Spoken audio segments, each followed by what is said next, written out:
বাংলাদেশের বর্তমানে সর্বাধিক পরিচিত একটি স্মার্টফোন ব্র্যান্ডের নাম হচ্ছে OnePlus। 2015-16 এমনকি 17-তে OnePlus যেভাবে আসলে বাজার কাঁপাইছে তখন হয়তো বা এত মানুষ চিনত না যতটা না বর্তমানে তাদেরকে মানুষ চেনে, কিন্তু ক্রেতারা ক্রমশ ব্যাকফুটে। কেন? এর মূল কারণটাই হচ্ছে এই গ্রিন লাইন বাবাজি। আমার এক বন্ধু তার OnePlus ডিভাইসে গ্রিন লাইন নিয়ে সেঞ্চুরির পথে আছে, সে সবার কাছে দোয়া প্রার্থী। Just kidding. অবস্থা দেখে আজকে চ্যানেলে এই OnePlus এর বক্স নিয়ে হাজির হতে আমার একটু ভয়ই লাগতেছে। দেখেন, এখনই রাগ হওয়ার কিছু নাই, ফোনটা আমরা পরে কিনবো, আগে তো দেখতে হবে যে OnePlus এটার মধ্যে করছেটা কি। আসসালামু আলাইকুম, আমি আকিব রাজ, আপনারা দেখছেন techverse ইউটিউব চ্যানেলের পর্দায় OnePlus 12 এর unboxing and first impression review. So let's do the unboxing first. বক্সটা দেখতেই পাচ্ছেন চিরাচরিত OnePlus এর লাল রঙের বক্স, তবে আগেরকার গুলোর মতো লম্বা লম্বা না, এবার বক্সটা টিপিক্যাল সাইজের। আর বক্সের মধ্যে দেখবেন যে ওপো লেখা, বিকজ এই ফোনটা হচ্ছে চাইনিজ ইউনিট, বাট আমার হাতে ফোনটা ইন্টারন্যাশনাল গ্লোবাল যে রমটা আছে যেটাকে অক্সিজেন ওএস বলা হয় সেটার সাথেই আসছে। বক্স থেকে প্রথমেই ফোনটা বের করে আমার হাতে নিয়ে যা মনে হয়েছে সেটা হচ্ছে যে এটা লিটারালি একটা বাটখারা, আর পেছনে যে ডিজাইনটা দেওয়া হয়েছে এটা পুরোপুরি মাথা নষ্ট করার মতো। এটা হচ্ছে তাদের গ্রিন কালারের ইউনিট, তিনটা রঙের মধ্যে এটা একটা কালার, আর আরো দুইটা কালার আছে, একটা হচ্ছে সাদা আর একটা হচ্ছে কালো। স্মার্টফোনটা ছাড়াও বক্সের ভেতর আপনারা আরো পাচ্ছেন এই ফোনের ব্যাক কভার, চার্জার এবং চার্জিং কেবল, আরো আছে সিম ইজেক্টর পিন, কিছু পেপার ওয়ার্কস, ওগুলো অন্য হিসাব। তো সর্বশেষ যে OnePlus ডিভাইসটা বাজারে এসেছিল OnePlus 11 সিরিজ, আমি যদি আরেকটু স্পেসিফিকলি বলি OnePlus 11R, সেই ডিভাইসটাতে গ্রিন লাইনের অনেক ইস্যু ছিল।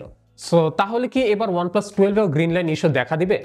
এটার উত্তর আসলে সত্যি কথা বলতে আমার কাছে নাই।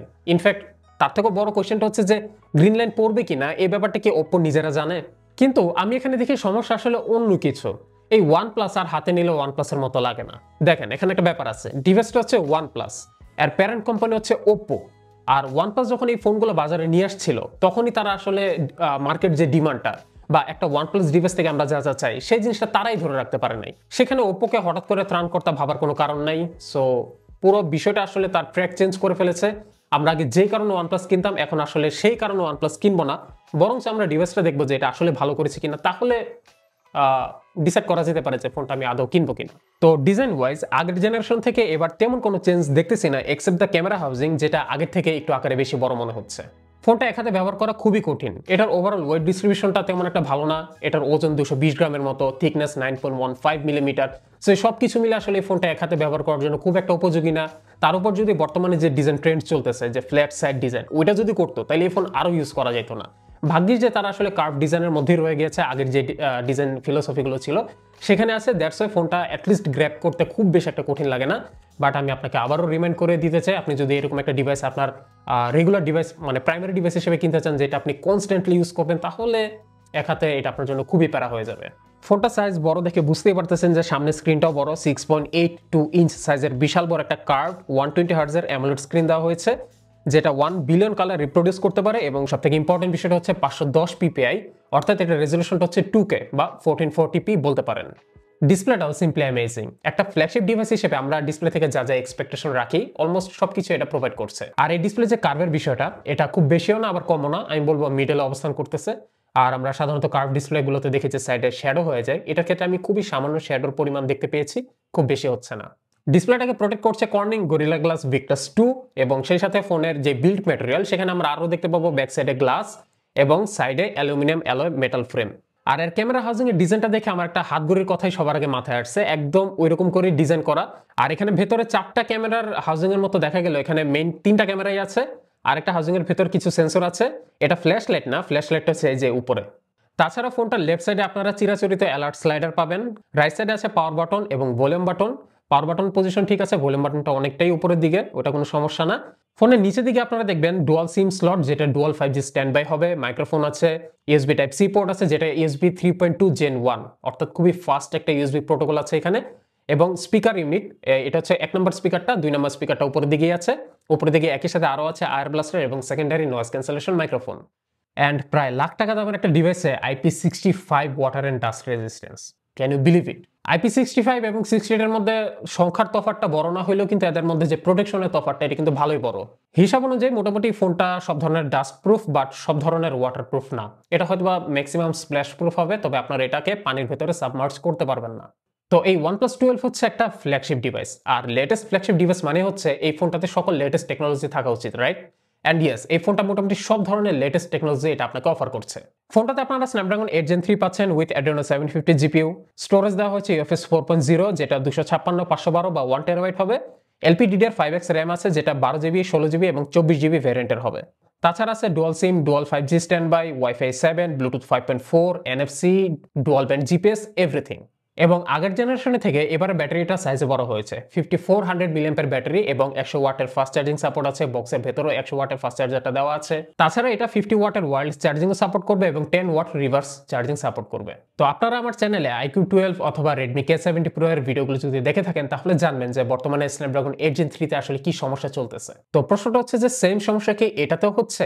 উত্তরটা হচ্ছে যে হ্যাঁ, সমস্যা আছে, বাট দেখা যাচ্ছে না, আবার দেখাও যাচ্ছে। বিষয়টা আপনাদেরকে আরেকটু ক্লিয়ার করি। তো প্রথমেই দেখুন এই ফোনের AnTuTu রেজাল্ট যেটা হচ্ছে 17,55,000। এই স্কোরটাকে যদি আমি iQOO 12 এবং Redmi K70 Pro সাথে কম্পেয়ার করি, দেখতেই পাচ্ছেন স্কোরটা অনেকটাই পিছিয়ে আছে। So out of the box OnePlus 12 এর পারফরমেন্সটা বাজারের অন্য স্ন্যাপড্রাগন 8 Gen 3 এর মতো না। তবে শুধু AnTuTu দেখি কি এটা বলে দেওয়া যায়? চলুন আপনাদেরকে এবার একটা মজার জিনিস দেখাই। মজার জিনিসটা হলো যে আপনাদেরকে প্রথমে এখন দেখাচ্ছি iQOO 12 এর Geekbench 6 এর রেজাল্ট। ওয়েল, iQOO একটু বেশি বেশি স্কোর দিচ্ছিল, সো আমরা যদি এটাকে ইগনোরও করি, আমরা Redmi K70 Pro তে চলে আসি।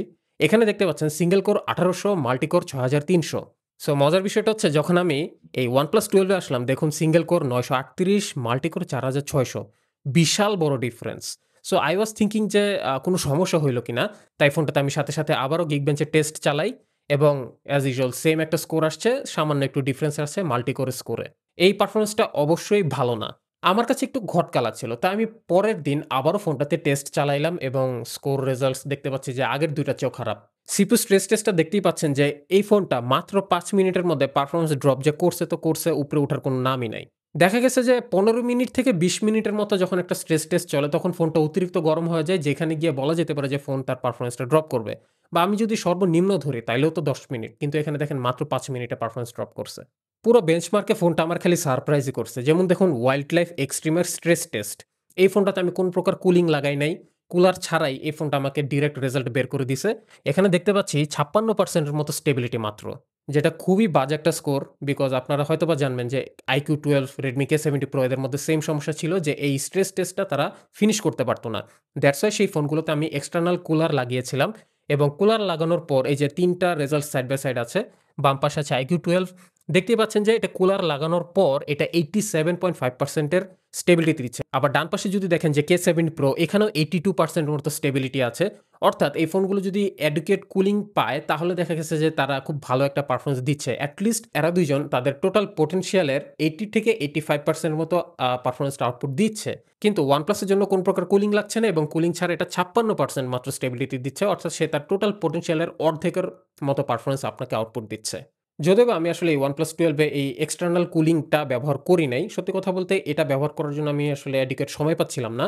সময় পেলেও মনে হয় লাভ হতো না। কেননা এর পরের পিকচারটা দেখুন যে ওয়াইল্ডলাইফ স্ট্রেস টেস্ট। এটা ওয়াইল্ডলাইফ এক্সট্রিমের ছোট ভাই বলতে পারেন। মানে এটার যে প্রেশার দেওয়ার ক্ষমতা এটা খুবই লো। এটা এই ধরনের ফ্ল্যাগশিপ ডিভাইসের জন্য 3D মার্ক নিজে রেকমেন্ড করে না যে ভাই এটাতে টেস্ট করেন না, এক্সট্রিমে চলে যান। তো তারপরও কি মনে করে আমি এটাতে টেস্ট করলাম, দেখেন কি অবস্থা। এটার বেস্ট লুপ স্কোর হচ্ছে ১৭,০০০। That is incredible. বাট এটার স্টেবিলিটি এগেইন মাত্র 55%। আমার হিসেবে বা আমার এক্সপেরিয়েন্সে অ্যাট লিস্ট এই ওয়াইল্ডলাইফ স্ট্রেস টেস্টটা এই এসওসিটা 80 থেকে 90% স্টেবিলিটি আউটপুট দেওয়ার কথা বাই ডিফল্ট। বাট এখানেও সে 55% দিচ্ছে। আর মানে হচ্ছে যে পুরো OnePlus ডিভাইসটাই না ভেতর থেকেই আসলে পারফরম্যান্সটা লক করে দেওয়া, যাতে করে কোন প্রকার ওভারহিটিং জনিত কোনো ইস্যু ইউজার দেখতেই না পায়। ফার্স্ট ইমপ্রেশন ভিডিও হিসেবে এই ফোনটার আসলে খুব ইনডেপথ পারফরম্যান্স অ্যানালাইসিসে যেতে পারি নাই। তবে এই অল্প সময়ের ব্যবহারে এই ফোনটা একটা বিষয় আমার নজর কেড়েছে, সেটা হচ্ছে র্যাম ম্যানেজমেন্ট, যেটা আমি মনে করি খুবই ইমপ্রুভ হয়েছে। এবার OnePlus যুক্ত হয়েছে হ্যাপটিক মোটর এবং এই মোটরের ফিলটা একদম আমার আইফোনের মতোই লাগতেছে। বাট আনফরচুনেটলি পাবজিতে এই হ্যাপটিক ফিডব্যাক সিস্টেম যেটা ফিচারটা সেটা এটাকে সাপোর্ট করে না। আরও আছে এতে ইন ডিসপ্লে ফিঙ্গারপ্রিন্ট সেন্সর, যেটার প্রথম বিষয়টা হচ্ছে যে পজিশনটা একদম মোটামুটি পারফেক্ট একটা পজিশনে আছে। আনলক করার জন্য আঙ্গুল নিতে খুব ইজি লাগে এবং আনলকিং স্পিড অ্যাকুরেসি দুইটাই ভালো। আজকের আলোচনা শেষ করবো OnePlus 12 এর ক্যামেরা সেগমেন্ট নিয়ে আলোচনা করার মাধ্যমে। বরাবরের মতো এবারও তারা হ্যাজেলব্লেডের সাথে কোলাবোরেট করেছে। তবে এবার ক্যামেরা ইউআইতে আমি প্রিভিয়াস OnePlus এর এক্সপিরিয়েন্সের সাথে যদি একটু কম্পেয়ার করি, বেশ কিছু ব্যাপার চেঞ্জ এসেছে। তবে চেঞ্জগুলোর মধ্যে উল্লেখযোগ্য বলা যেতে পারে যে এই ক্যামেরা 10 বিট পিকচার তুলতে পারে, যেটা খুব কম স্মার্টফোনই দেখতে পাওয়া যায়। আর এই 10 বিটার মানে হচ্ছে যে এই ক্যামেরাটা যখন একটা পিকচার তুলবে তখন সে সিনারিতে 1 বিলিয়ন কালার ক্যাপচার করবে, যেটা আমরা ইউজুয়ালি অন্যান্য স্মার্টফোনগুলোতে 8 বিট পিকচার যখন নেই তখন সেটা জাস্ট 16 মিলিয়ন কালার ক্যাপচার করে। এর প্রাইমারি ক্যামেরা দেওয়া হয়েছে সনি LYT808 নামক একটা সেন্সর, যেটা 50 মেগাপিক্সেল একটা সেন্সর। এখানে আপনারা f1.6 অ্যাপারচার পাবেন, অটোফোকাস আছে, ওএস সাপোর্টও আছে, সাথে আছে 64 মেগাপিক্সেলের টেলিফোটো ক্যামেরা, যেটা বেসিক্যালি 3x অপটিক্যাল জুম দিবে আপনাকে, ওএসও আছে এটাতে, অটোফোকাসও আছে। আবার আল্ট্রা ওয়াইড অ্যাঙ্গেলেও অটোফোকাস আছে, 48 মেগাপিক্সেলের একটা সেন্সর, f2.2 এবং 114 ডিগ্রি ফিল্ড অফ ভিউ দিবে আপনাকে। এই আল্ট্রা ওয়াইডে অটোফোকাস দেওয়ার কারণ হচ্ছে যে এটাতে ম্যাক্রো শুটিংও করা যাবে, এটার রেজাল্টসটা আমরা একটু পরে দেখব। তো সো ফার এটার মেইন ক্যামেরাটা সত্যি কথা বলতে আমার অসম্ভব রকমের ভালো লেগেছে, just because of one reason, সেটা হচ্ছে যে এই ক্যামেরাটা আমি বলবো যে 99 to 100% অ্যাকুরেট কালার রিপ্রোডিউস করতে পারে। এটার হোয়াইট ব্যালেন্সটা অলমোস্ট প্রতিবারই পিক্সেল পারফেক্ট হয়, মানে আপনারা কালার জনিত ইস্যুতে পড়বেন না যতদূর আমি বুঝতে পারতেছি। তো এই কথাটা একটু খেয়াল রাখুন যে মেইন ক্যামেরার জন্য আল্ট্রা ওয়াইড এবং অপটিক্যালি কি হয় সেটা একটু পরে বলতেছি। আর তাছাড়া এই ক্যামেরার সেকেন্ড মোস্ট স্ট্রংগেস্ট একটা পয়েন্ট হবে এর এইচডিআর ক্যাপাবিলিটিটা, যেটা আমি দেখে সিম্পলি মুগ্ধ হয়ে গেছি। এই camera day light, low light যে সময়ে আপনি দেন না কেন এটা আসলে প্রত্যেকবারই কাঁপায় ফেলায়। আমার কাছে খুব ভালো লাগছে এটার প্রাইমারি ক্যামেরাটা।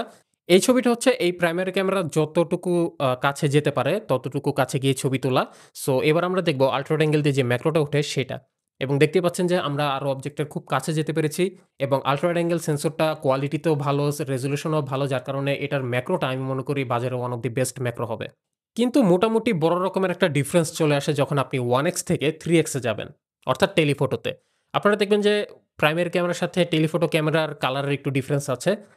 3x টা আসলে একটু বেশি কন্ট্রাস্ট রিপ্রোডিউস করে, যার কারণে এটা টোটালি অ্যাকুরেট কালার দিবে না। আর লো লাইটে আমি একটা জিনিস খেয়াল করেছি, 3x ক্যামেরাটা একটু ওয়াশড আউট কালার দিচ্ছে, যেখানে প্রাইমারি ক্যামেরা এমনকি আল্ট্রা ওয়াইড অ্যাঙ্গেল ক্যামেরাও খুবই সুন্দর অ্যাকুরেট কালার দিচ্ছে।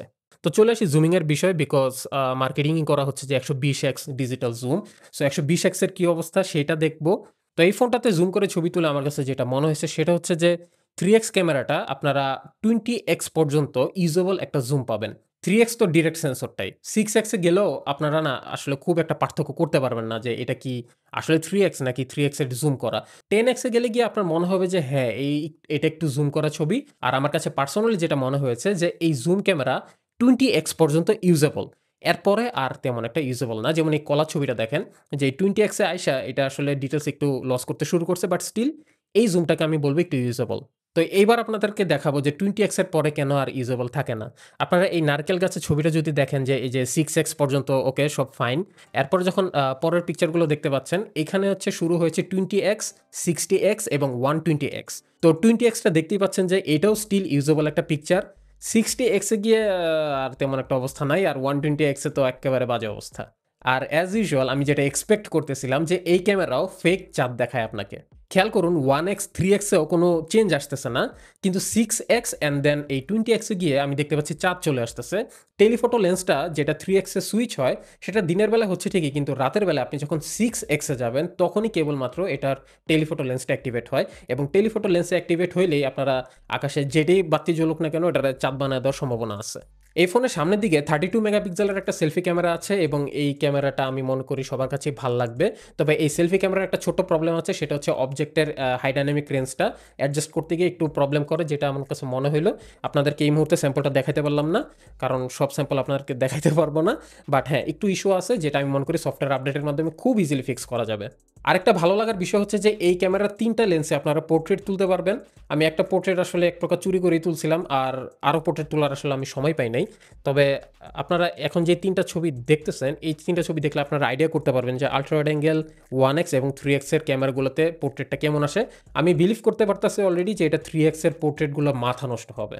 চলে আসবো ভিডিও রেকর্ডিং সেগমেন্টে। এখানে আপনারা 4K 30 60 রেকর্ড করতে পারবেন, 8K 24ও রেকর্ড করতে পারবেন, এবং 4K 30তে আপনারা HDR ভিডিও রেকর্ড করতে পারবেন, যেটা আপনারা যখন ভিডিও এডিটিংয়ে নিয়ে যাবেন তখন দেখবেন যে এটার কালার প্রোফাইলটা HLG। তাছাড়া এই ক্যামেরাতে আপনারা ভিডিও রেকর্ডিং চলা অবস্থায় আল্ট্রা ওয়াইড অ্যাঙ্গেল থেকে একদম all the way up to 3x lens, যেটা আরও বেশি জুম হয়ে 18x পর্যন্ত জুম দিবে আপনাকে ভিডিও রেকর্ডিংয়ের সময়।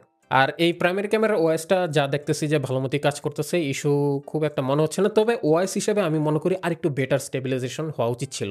আর এই ফোনের ক্যামেরার লেন্স এলিমেন্টসগুলো ভালো মানের ইউজ করা হয়েছে, দেখতেই পারতেছেন যে এটাতে লেন্স ফ্লেয়ারের ইস্যুটা খুবই মিনিমাল। ক্যামেরাতে ভালো কোয়ালিটির লেন্স আসলে ইউজ করা না হইলে লেন্স ফ্লেয়ার ইস্যুটা বেড়ে যায়। সো এখানে আমরা বলতেই পারি যে ফোনটাতে ভালো কোয়ালিটির লেন্স এলিমেন্টস ইউজ করা হয়েছে। সো এই ছিল OnePlus 12 কে নিয়ে আজকের আলোচনা।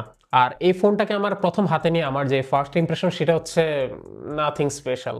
সত্যি কথা বলতে গেলে এই ফোনটা আমাকে খুব একটা ইমপ্রেস করতে পারে নাই। আমার মনে হয় আরো বেশ কিছু ইমপ্রুভমেন্টের জায়গা আছে এখানে। তবে আমরা এত বছর যাবৎ OnePlus-এর সব থেকে বড় উইকনেস যেটা দেখে আসতেছিলাম যে ক্যামেরা, আই থিঙ্ক এইবার আসলে OnePlus-এর জন্য আর ক্যামেরাটা তেমন কোনো উইকনেস না। ওভারঅল তাদের স্মার্টফোনটাকে আরো ইমপ্রুভ করতে হবে। সো ফুল রিভিউ করার মতো সময় পেলে এই ফোনটাকে নিয়ে আরো ইনডেপথ আপনাদের সাথে ডিটেলস শেয়ার করতে পারতাম। আপাতত ভিডিওটা এখানেই শেষ করতে হচ্ছে। আশা করি আপনারা OnePlus 12 সম্পর্কে জানতে পারলেন, এবং আপনাদের যদি আরো কোনো কোয়েশ্চেন্স থাকে আপনারা কমেন্ট বক্সে কমেন্ট করে ফেলুন। ধন্যবাদ জানাবো আমাদের আজকের স্পন্সর টেকএন্টক বিটিকে, বিকজ তারাই আজকে এই রিভিউটি দিয়ে সহায়তা করেছে। আপনারা যদি এই মুহূর্তে OnePlus 12 কিনতে চান তাহলে টেকএন্টক বিটিতে যেতে পারেন। তাদের ব্যাপারে বিস্তারিত ইনফরমেশন দেওয়া থাকবে ডেসক্রিপশন বক্সে।